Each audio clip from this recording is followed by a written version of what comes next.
এই যে আমাদের আকরাম ভাই, উনি ইয়ে করছেন, পরিষ্কার করছেন।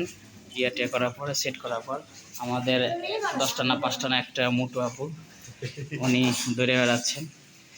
এই যে আমাদের কিচেন এখন পর্যন্ত ময়লা টয়লা হয়ে আছে, পরিষ্কার করা হয়নি সেরকমভাবে।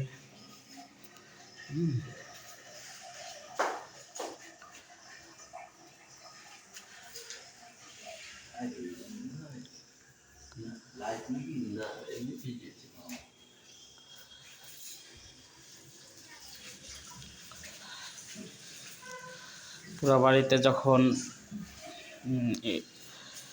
এসিডিসি লাইটগুলো লাগানো হবে, এনার্জি বাল্ব, পুরো বাড়িটা ফুটে উঠবে, দেখতে তখন ভালো লাগবে। এই হচ্ছে আমাদের রান্নাঘর, গ্যাসের রাখার জায়গা, গ্যাস রাখার সেলফ।